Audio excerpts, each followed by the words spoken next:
And now, Lifestyles Unlimited presents the Real Estate Investor Radio Show. Over the next hour, we unfold your map to financial freedom. You'll learn how to retire through investing in single family and multifamily real estate. You'll learn how to create cash flow and build wealth so you can have the time and money to live the lifestyle you want. Hello and welcome to the show. This is Andy Webb with Lifestyles Unlimited. And as always, we're working on your financial freedom. What are we going to talk about today? Maybe the latest jobs report. Did you catch that? Maybe the Fed rate hike? Or boy, oh boy, the latest inflation reading. Hey, we could talk about that. But now let's head into the last few weeks of the year, focused on something else. Let's talk about getting our hands on some cash. Some good old cold, hard cash. Possibly a considerable amount of cash, namely to prepare for the coming year. Now, why would we want to do that? Why would you want to do that? I don't know. What are your goals for the coming year? We are in the final stretch here, last couple of weeks of the year. Have you set any goals from a real estate investing perspective? Since this is a show about real estate investing, what are you planning to do in the coming calendar year? Buy a single family rent house, maybe your first. Maybe buy 10 single family rent houses. We actually have a class at Lifestyles Unlimited that talks about buying 10 houses in a year.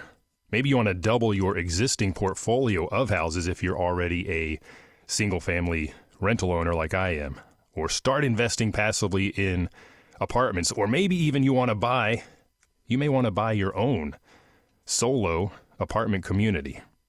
These are all things you can do, but these are all things that are going to take some cash. So let's talk on this show about how you can get your hands on some of that cold hard cash so you can meet those goals in the coming year.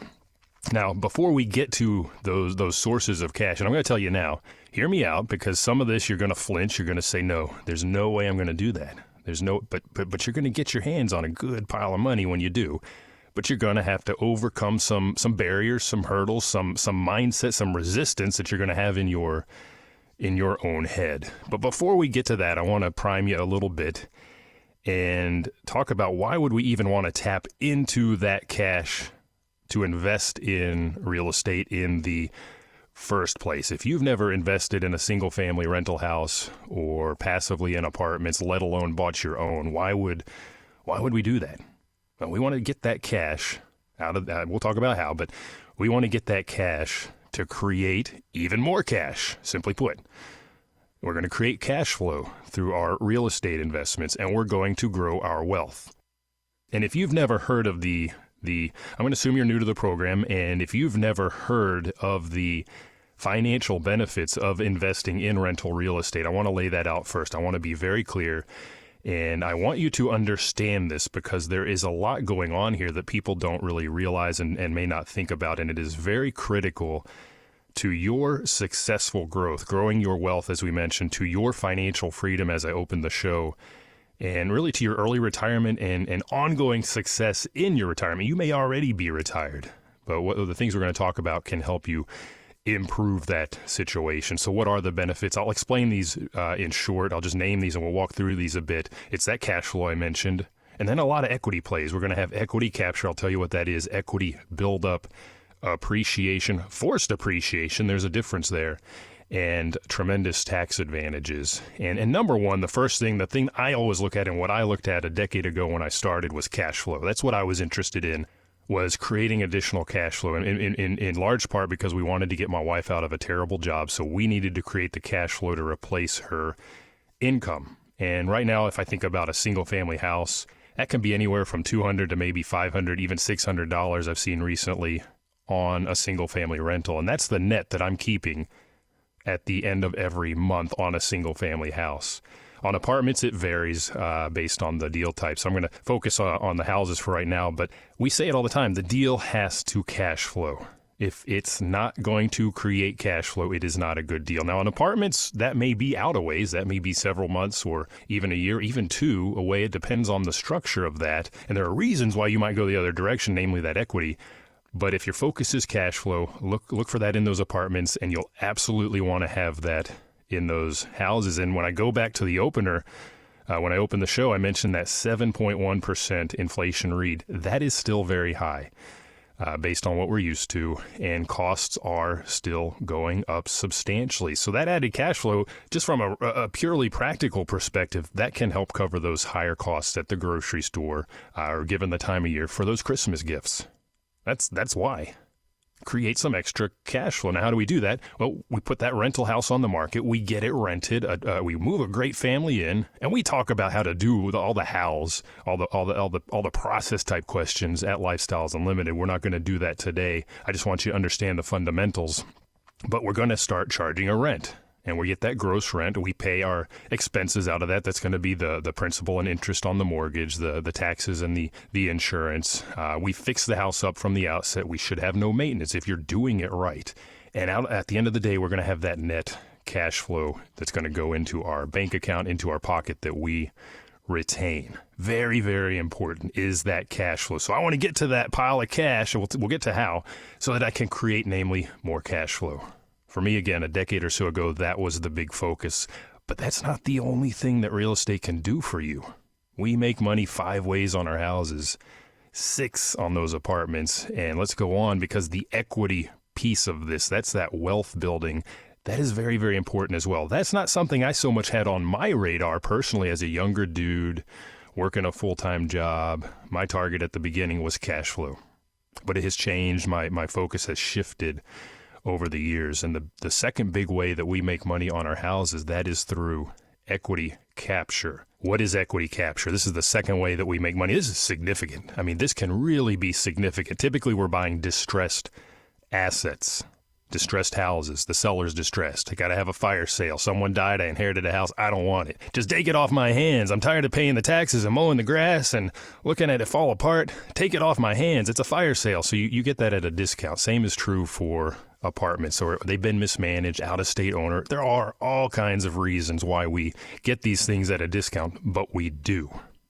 And through the process, we create equity. We call that equity capture. I have a good example. I was just flipping through my email inbox here. I get a lot of emails from the realty team all across the nation where we have Lifestyles Realty, whether that's Missouri, Kansas, Georgia. This one happens to be from the Houston area. And this is a house, the asking price is $139,000. When it's all fixed up, because it needs some work, that's part of the distressed aspect, it's going to be worth $225,000. There's a very big spread there. Yes, some of that spread's going to be eaten up through the repair costs. That's true. But at the end of the day, this is based on the realtor's data, my estimated equity capture is $41,000. My out-of-pocket to do this, to buy this, fix it up, stabilize it, is about $20,000. So I more than doubled my money right there. That's actually a 200% return. That is a great, great equity capture number right there.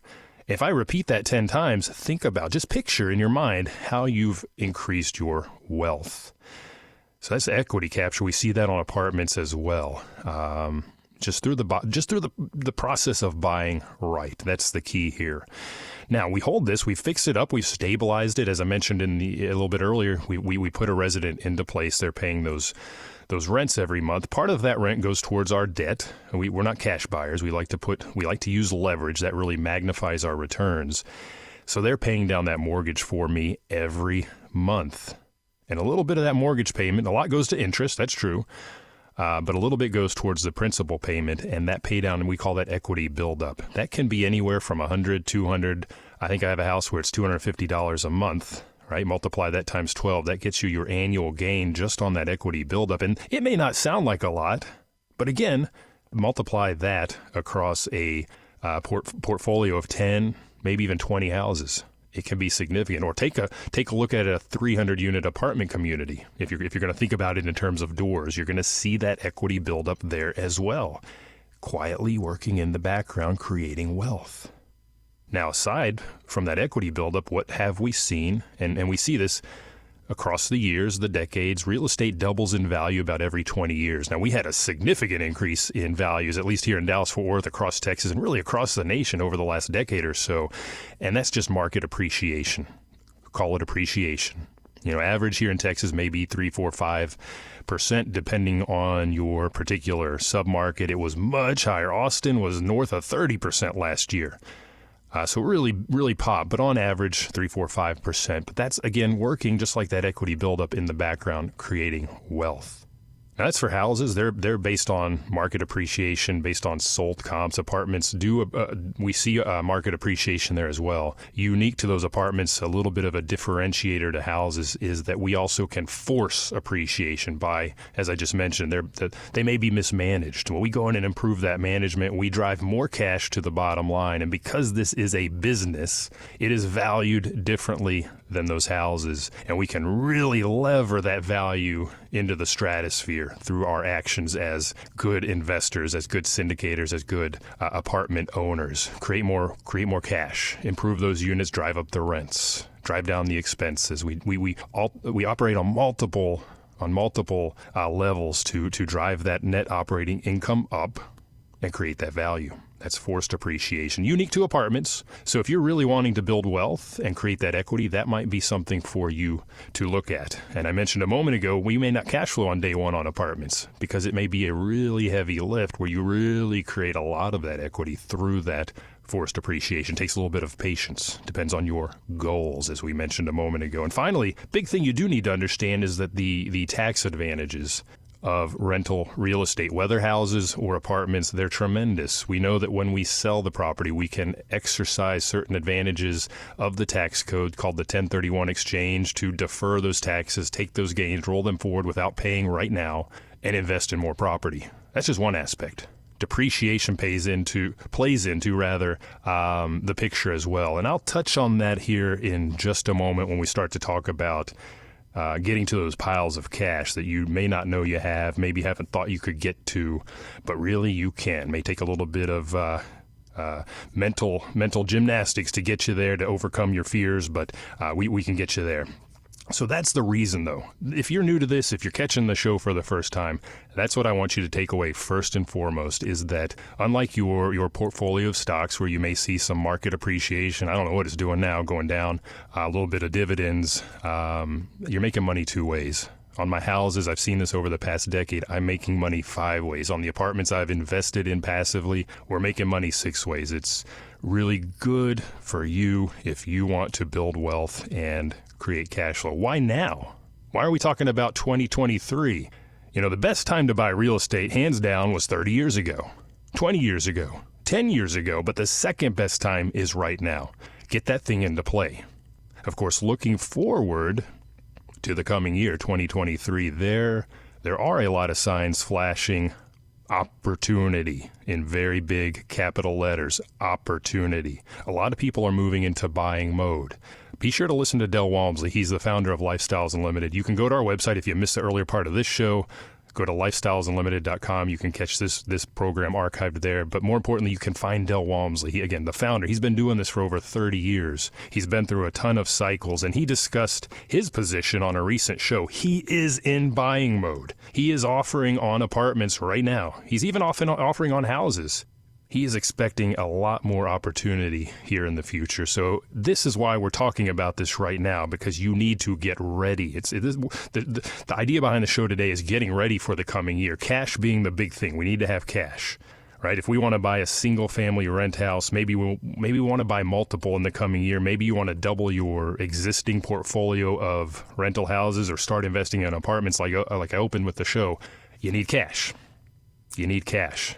You need to get your powder out of wherever it's stored right now so that you're ready for the coming year, because we're going to see some opportunity, right? You hear it on this show. The other radio hosts are talking about it. But again, Del Walmsley, be sure to listen to his program as well. 30 years experience, founder of Lifestyles Unlimited. I listen to him every opportunity that I get. Hey, we're going to head into a quick break. When we come back, let's talk about getting our hands on those piles of cash.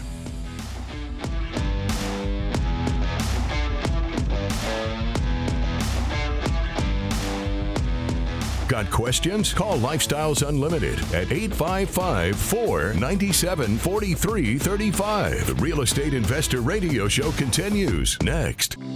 Stop waiting. Stop sitting around. Stop procrastinating.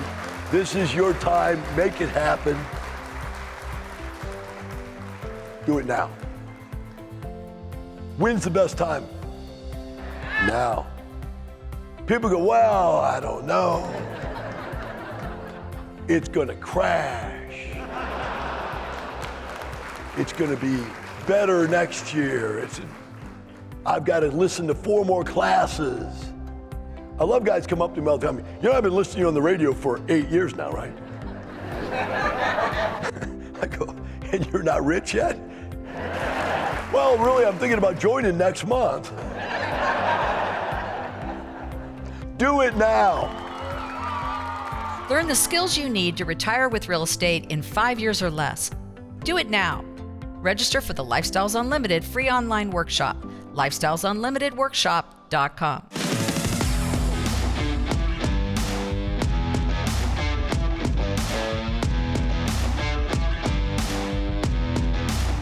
Listening to Lifestyles Unlimited Real Estate Investor Radio Show will change your life.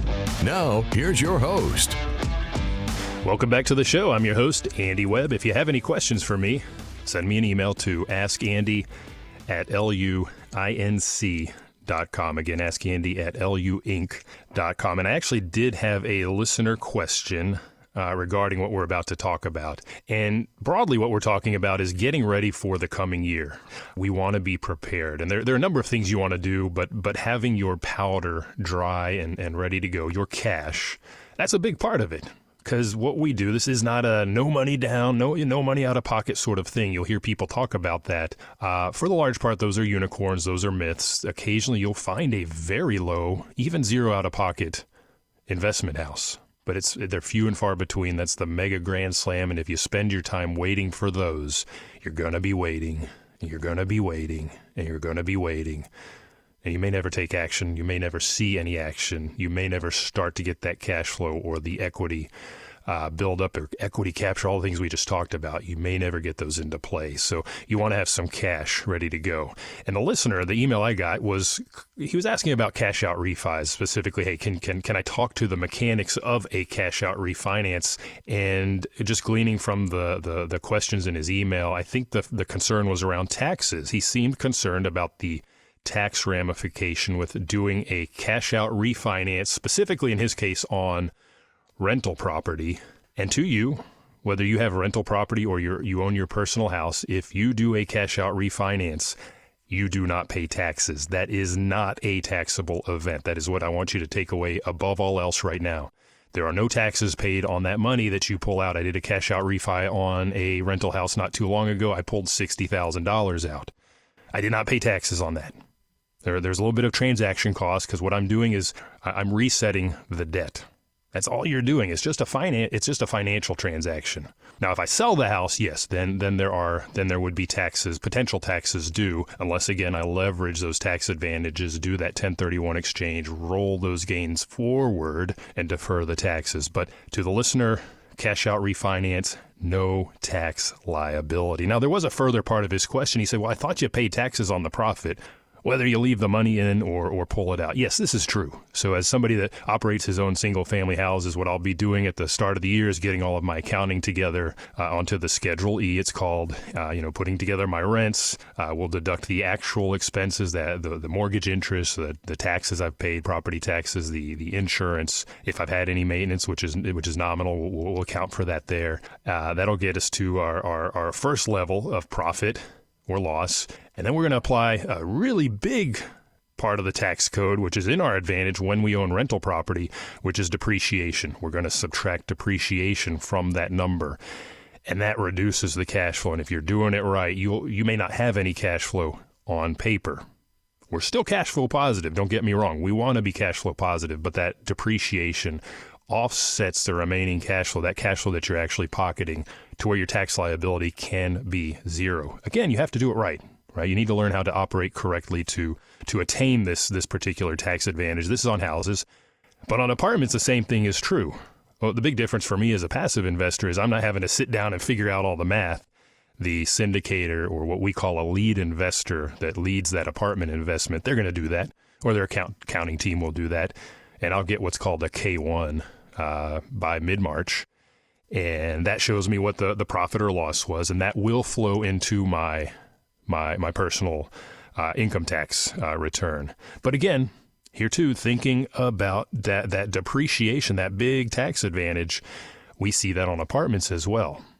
And it gets even better because the apartment investors can do something to accelerate the depreciation, pull a lot of the, you depreciate a building over 27 and a half years generally, but there are other parts of that building that can depreciate faster. Well, they get those pieces, they pull them forward to the start of the project, and we take a really, really big loss at the beginning of the year, the first year of the hold of that apartment. Well, I can take that loss now and offset my other passive gains. If I don't use all the loss, I continue to roll that forward. I can carry that forward year after year until I deplete it, and thereby reduce or zero out my tax burden.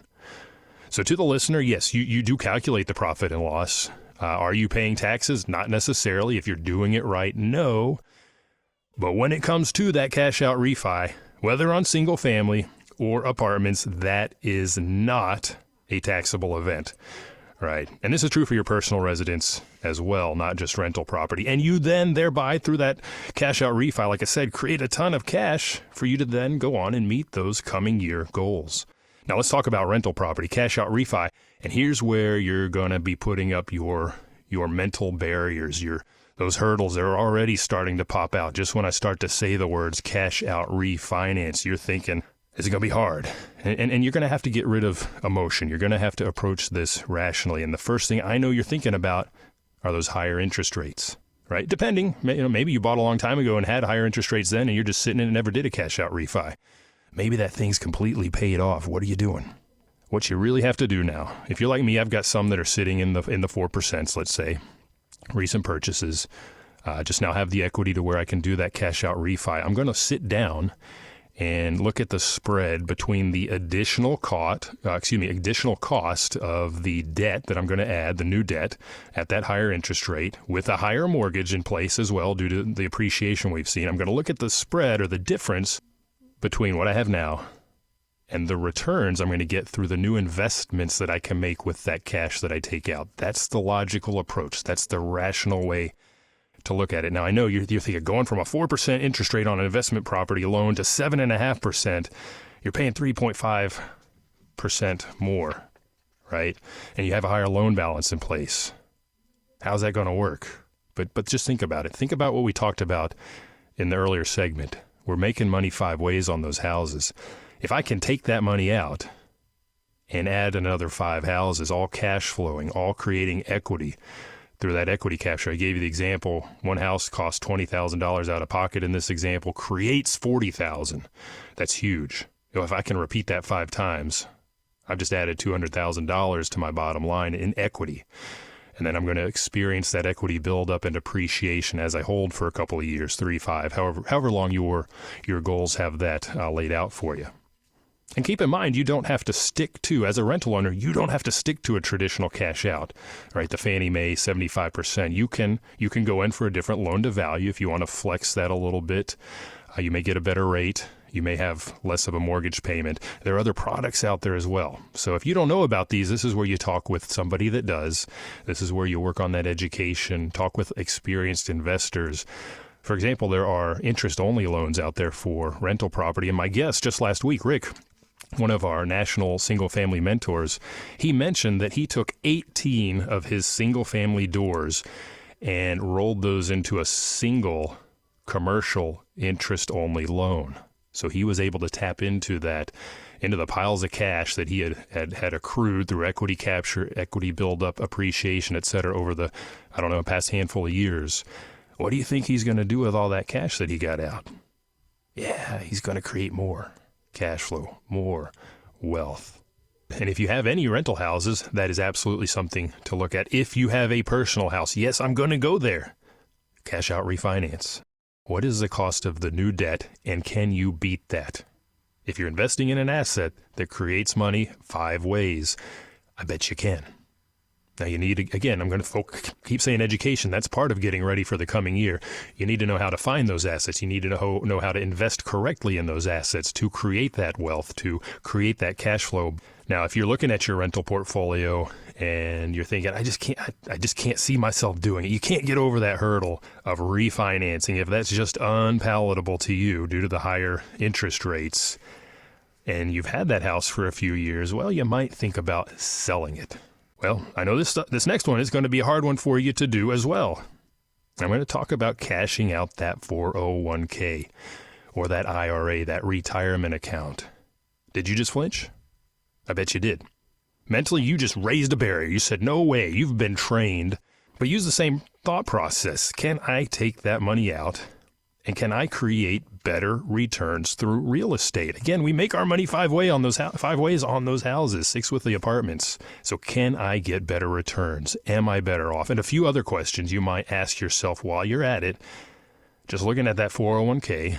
Yeah, I know it popped the other day. Inflation came in a smidge lower than expectations. I think they were expecting 7.3%. We came in at 7.1. Great. Still high. But what did the market do? It popped. Well, with real estate investing, it is very much a numbers game. I mean, I gave you a few numbers a moment ago in an earlier segment on a single family house down near Houston. I know going in roughly what my cash out of pocket's going to be, rent amount, cash flow, equity capture, etc. Now, of course, you do have another option if you have a 401k. I don't know about other retirement accounts. You can do a 401k loan, right? You can borrow against your 401k account and you pay yourself back. Again, Mike Harrison, I mentioned him a moment ago. He's done a few shows where he's talked about how he got started in real estate investing, and he did this very thing. He borrowed against his 401k account, bought a house, paid himself back, did it again. Right? You can borrow up to $50,000 or 50% of the value in that 401k in most cases. So give that a thought. If you're not ready to pull it out permanently, maybe take a loan. Get to that cash.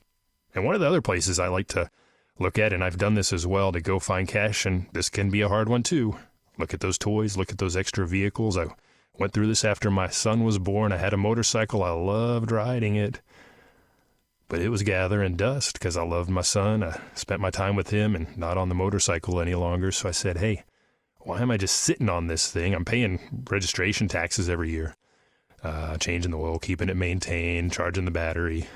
Let's just get it out of here, get that cash out. Some of you have very large toys that can create a lot of cash for you to meet those 2023 goals. By the way, that decline in inflation, one of the big reasons why it beat expectation is because used car prices are now down 3.3% on the year. So if you're going to sell those toys, you might want to do that pretty quickly.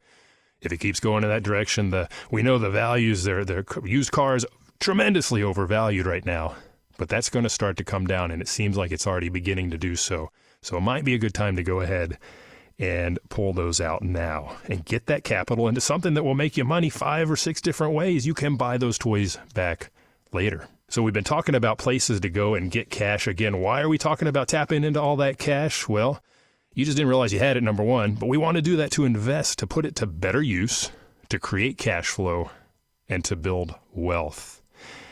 And I'm going to go back to something I said at the start of the show, which is I don't know what your goals are for the coming year.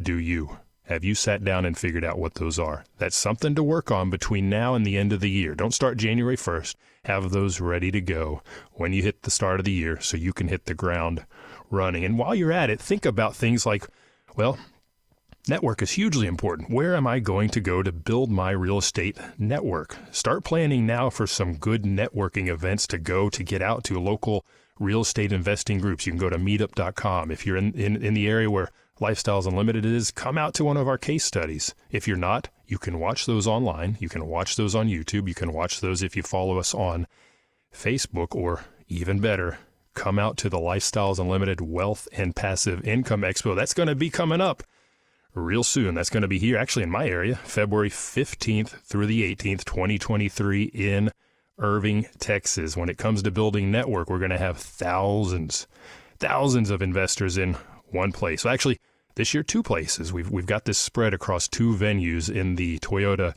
Music Factory area. And you can learn more if you go to the website, wealthandpassiveincomeexpo.com. lifestylesUnlimited.com, but do it fast. 3 of the packages have already sold out. So you want to take action quickly if you want to get to this great way to start to work on that education that I talked about throughout the show as well. Education, networking, and get to that cash, cold hard cash, so you can start investing and hit those goals in the coming year. Thank you for listening. You've been listening to Lifestyles Unlimited's Real Estate Investment Radio Show. Have a great day. The information and opinions you hear on the Lifestyles Unlimited Real Estate Investor Radio Show are those of the hosts, guests, and callers. The Lifestyles Unlimited Real Estate Investor Radio Show is for entertainment purposes only. Please consult a professional regarding your personal investment needs. Nothing presented constitutes an endorsement, recommendation, offer, or solicitation to buy or sell any product or security.